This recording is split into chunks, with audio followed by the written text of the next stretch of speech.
পরম প্রেমময় শ্রী শ্রী ঠাকুরের শ্রীচরণে আমার ভক্তিপূর্ণ প্রণাম জানাই। শ্রী শ্রী বড়মা, শ্রী শ্রী বরদা ও শ্রী শ্রী আচার্য দেবের শ্রীচরণে আমার ভক্তিপূর্ণ প্রণাম জানাই। ঠাকুর পরিবারের প্রত্যেকের চরণে আমার ভক্তিপূর্ণ প্রণাম জানাই। আজ একটি বিশেষ দিন। এই দিনে আমরা প্রত্যেকটা মেয়ে জেনে নেব আদর্শ নারী কাকে বলে। আমরা আদর্শ নারী বলতে শ্রী শ্রী বড়মাকে জানি। আজকে শ্রী শ্রী বড়মার তিরোধান তিথি। তবুও আমরা আজকে তাঁর জীবনী কিছু অংশ জেনে নেব, যা জানলে আমাদের প্রত্যেকের জীবন সমৃদ্ধ হয়ে উঠবে, সুন্দর হয়ে উঠবে। আজ সমাজের এত অবক্ষয়, আমরা নারী হয়েও জানি না আর্য নারী রূপ কেমন ছিল। শ্রী শ্রী বড়মা সেই আর্য নারীর এক রূপ, এবং শ্রী শ্রী মা লক্ষ্মী কেমন ছিলেন, শ্রী শ্রী বড়মা তেমনই মা ছিলেন। তাই তার কথা আমরা আজকে একটু জেনে নেব। ১৩০১ সালের ১৪ই শ্রাবণ রবিবার ভোরবেলা নিদ্রা ভেঙে গেছে ত্রিনয়নী দেবীর। ভারী সুন্দর একটি স্বপ্ন দেখেছেন তিনি ভোর রাত্রে।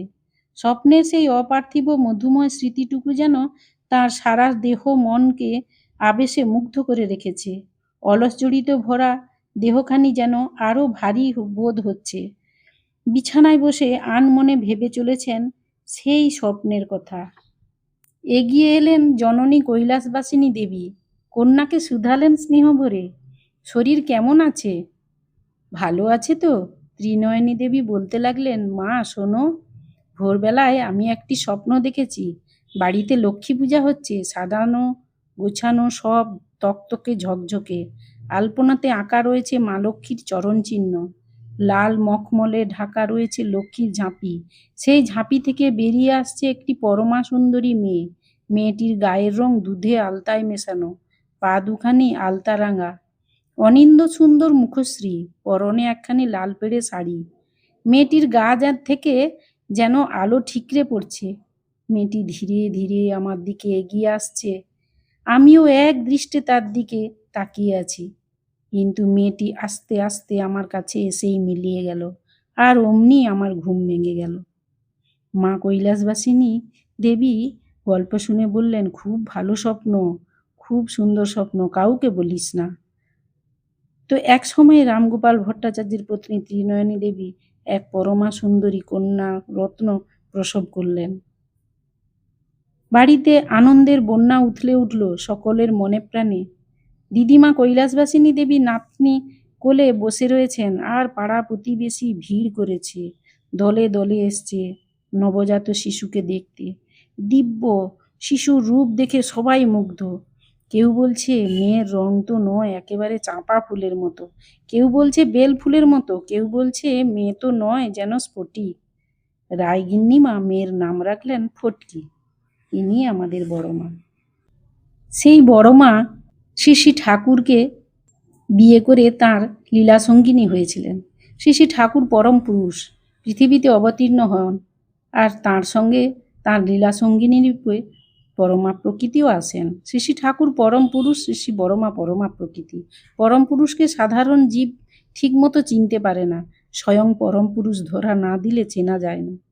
আবার প্রকৃতি তাকে ঠিকমতো জানতে পারেন। শ্রী শ্রী ঠাকুর শ্রী শ্রী বড়মা সম্বন্ধে যা বললেন, তোমাদের ঠাকুর মেয়ে মানুষ হয়ে জন্মালে যা হতো, তোমাদের বড়মাও তাই।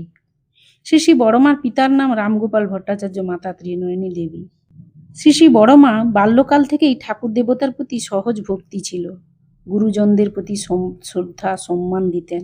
12 বৎসর বয়সে 1313 বঙ্গাব্দের 28শে শ্রাবণ ইংরেজি 1906 খ্রিস্টাব্দের 13ই আগস্ট সোমবার পাবনা জেলার হিমায়তপুরের শিবচন্দ্র চক্রবর্তীর পুত্র অনুকূলচন্দ্রের সহিত ষোড়শীবালা দেবীর বিবাহ হয়েছিল।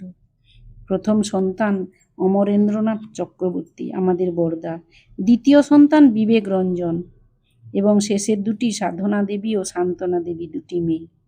শ্রী শ্রী বড়মা শ্রী শ্রী ঠাকুরের জন্য কি করতেন, যা আমাদের প্রতিটি নারীর জীবনে জানা অবশ্য প্রয়োজন। তার কিছু অংশ এখানে আমি তুলে ধরছি। শ্রী শ্রী বড়মা অতি প্রত্যুষে শয্যা ত্যাগ করে স্নান আহ্নিক সমাপন করে সারা দিন শ্রী শ্রী ঠাকুরের কি কি প্রয়োজন সেগুলি গুছিয়ে রাখতেন। পানের ডিব্বায় সারা দিনের প্রয়োজন মতো পান সাজিয়ে রাখতেন। কোনো কোনো জিনিস শ্রী শ্রী ঠাকুর চাইতে পারেন, তার সম্ভাব্য জিনিসগুলি সুন্দরভাবে গুছিয়ে রাখতেন। বাইরে থেকে গুরু ভাইয়েরা শ্রী ঠাকুরের জন্য যা কিছু আনতেন, শ্রী ঠাকুর সেগুলি শ্রী বড় মার কাছে পাঠাতেন। বলতেন, যা বড় বউকে দিয়ে আয়। কত পুত্রহারা জননী শ্রী ঠাকুরের কাছে কাতরভাবে সন্তান প্রার্থনা করতেন। শ্রী ঠাকুর সকলকে বড় মার কাছে পাঠাতেন। শ্রী বড় মার আশীর্বাদে এইভাবে বহু নিঃসন্তান জননী পুত্র লাভ করেছেন। গুরু কিঙ্করদা একটি অসুস্থ মনোরোগী মাকে শ্রী ঠাকুরের কাছে নিয়ে যান। শ্রী ঠাকুরের কাছে সেই মায়ের ব্যাপারে বলতে গেলে শ্রী ঠাকুর বললেন, বড় বউয়ের কাছে নিয়ে যা। শ্রী বড় মার সঙ্গে কি কথা হলো সেই মেয়েটি জানেন না। গুরু কিঙ্করদা দেখলেন মাটিকে তিনি বলছেন, শ্রী ঠাকুর যতক্ষণ পার্লারে বসে থাকবেন তুমি তার কাছে বসে নাম করবে, তিনি উঠে গেলে তুমি যাবে, আবার বিকালেও তাই করবে। মাটি প্রায় 1 মাস ছিল ঠাকুর বাড়িতে, নিষ্ঠা সহকারে দুবেলা শ্রী ঠাকুরের সামনে বসে নাম করত। এরপর ওই মাটি ভজন দীক্ষা পান। আবার বর্ধমান নাড়ুগ্রামে পঞ্চানন সামন্তের মা একটি নাতিকে নিয়ে শ্রী ঠাকুরের কাছে এসেছেন। ছেলেটি ভালো করে হাঁটতেও পারে না এবং কথাও বলতে পারে না। শ্রী ঠাকুর বড় মার কাছে পাঠালেন ওই মাটিকে। শ্রী বড় মা অনেকক্ষণ ধরে ওই বালকটিকে দেখলেন, পরে গভীর শ্বাস ছেড়ে বললেন, ওই ছেলেটিকে নিজের হাতে ইষ্টভীতি করাবে। শ্রী ঠাকুরের দয়ায় ও কথা বলবে, হাঁটতেও পারবে। ঠিক 1 বছর পর পঞ্চানন্দা আবার সেই ছেলেকে নিয়ে বড় মার কাছে এসেছেন প্রণাম করাতে। অর্থাৎ ছেলে ঠাকুরের দয়ায় শ্রী বড় মার আশীর্বাদে হাঁটতে পারে, কথাও বলতে পারে। শ্রী বড় মা শ্রী ঠাকুরকে কি চোখে দেখতেন তার একটি বৃত্তান্ত বলছি। পূজনীয় খেপুদা পাবনার এনায়েত বিশ্বাসকে মুক্তারনামা দেন। আদিনাথদাকে যখন জিজ্ঞাসা করা হয় কেন তিনি এমনতর লিখেছেন, তাতে তিনি বলেন, আমি সকলকেই সমান মনে করি। খেপুদা ঠাকুরের ভাই, তিনি বলেছেন তাই লিখে দিয়েছি, সকলকে সমান মনে করি। এই কথায় শ্রী বড়মা খুব ব্যথিত হন। তিনিও আদিনাথদাকে তিরস্কার করে বলতে থাকেন, ঠাকুর আর ঠাকুরের অন্যান্য সবাই সমান। এই কথায় আমি বড় ব্যথা পেয়েছি। ঠাকুরের সঙ্গে কার তুলনা? ঠাকুরের বউ, ছেলে, ভাই, বোন যেই হোক না কেন, ঠাকুরের কেউ হলেই ঠাকুরের সমান হয়ে যাবে? ঠাকুরের কোনো বৈশিষ্ট্য নেই? তবে তার কাছে আসো কেন? আমি তো প্রায় 50 বছর ধরে তার সঙ্গ করছি। 12 বছর বয়সে এই সংসারে এসেছি, আজ আমার 60 বছর বয়স। এই 50 বছর তার কাছ থেকে তো তার কোড়ে আঙুলেরও যোগ্য হতে পারিনি। তার গুণের কানাকড়িও আমি পাইনি। তার সঙ্গে কাউকে সমান করতে দেখলে আমার বড় গায়ে লাগে। তুমি বিষয় সম্পত্তির লেখাপড়া যা করেছ, আমি সেজন্য তোমাকে কিছু বলতে যাব না, কিন্তু এমন দিব্যজ্ঞান তোমার কি করে খুলে গেল, এমন পরমহংস হয়ে গেছো যে তুমি সকলকে ঠাকুরের সমান দেখছো, তাতেই আমি অবাক হয়ে গেছি। তো তিনি ঠাকুরকে না জিজ্ঞেস করে শ্রী ঠাকুরের ভাইকে খেপুদাকে জিজ্ঞেস করে ওই মুক্তার নামাটা লিখেছিলেন। তাই বড় মা এত কষ্ট পেয়েছিলেন। আর তিনি বলেছিলেন ঠাকুর আর ঠাকুরের ভাই সমান, তাই তিনি এতটা কষ্ট পেয়ে বলেছিলেন। তিনি ঠাকুরকে ওই চোখে দেখতেন না। শ্রী ঠাকুর পরমেশ্বর, জগদীশ্বর, তার সঙ্গে কি কারুর তুলনা হয়? তাই তিনি রেগে গেছিলেন। আবার অনেক সময় দেখা গেছে বড় বড় উৎসবে গাছতলায়, প্যান্ডেলে, বাইরে যেখানে সেখানে গুরু ভাইয়েরা পরম নিশ্চিন্তে শুয়ে আছে। এ ব্যাপারে শ্রী বড় মা কারোর কোনো ক্ষতি না হয়, মেয়েদের কোনোরূপ অসম্মান না হয়, তিনি পাহারাদার পাঠিয়ে ব্যবস্থা করতেন। আর্য নারীর যা আসল রূপ সব তার মধ্যে ছিল। সব সময় তিনি মাথায় ঘোমটা দিয়ে রাখতেন, চওড়া লাল পাড় শাড়ি পরতেন, হাতে শাঁখা পরতেন, সিঁথিতে সিঁদুর পরতেন, কপালে টিপ পরতেন, পায়ে আলতা পরতেন। আর এই বেশে যে দেখেছে সে আর চোখ ফিরাতে পারত না। এত সুন্দর ছিল মায়ের রূপ, একদম মা। শ্রী ঠাকুরও বলতেন, তিনি বলতেন যে তোদের বড় মা ও সকলের মা, বিশ্বের মা। গরমের দিন শ্রী ঠাকুর একবার বাইরে শোয়ার ইচ্ছা করলেন। তিনি তো বলতেই পারতেন, আজ থেকে আমার শোয়ার ব্যবস্থা বাইরে করে দাও, কিন্তু তিনি বললেন না।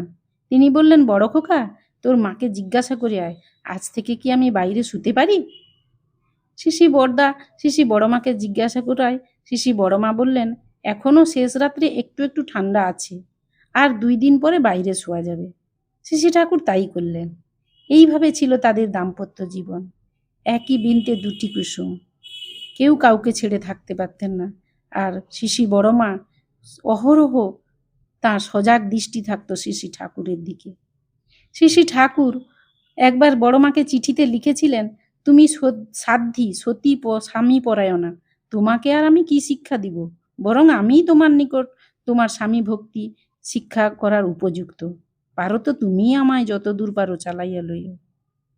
আরও বলেছেন, যে স্ত্রী স্বামীকে সাক্ষাৎ দেবতা জানিয়া স্বামী সেবা দেবসেবা মনে করিয়া স্বামীর সুখে সুখিনী স্বামীর দুঃখে দুঃখিনী হয়, যে রমণী স্বামী ভিন্ন আর কিছুই জানে না, এমন দেবীর নিকট আমার অনেক শিক্ষা আছে।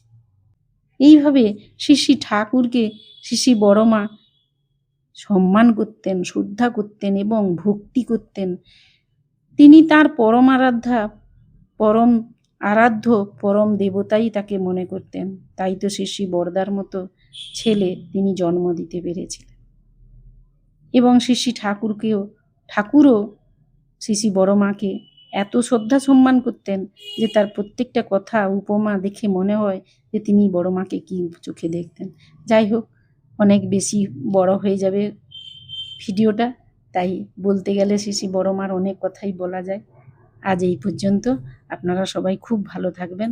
সবাইকে জয় গুরু জানিয়ে আমি এখানেই শেষ করছি।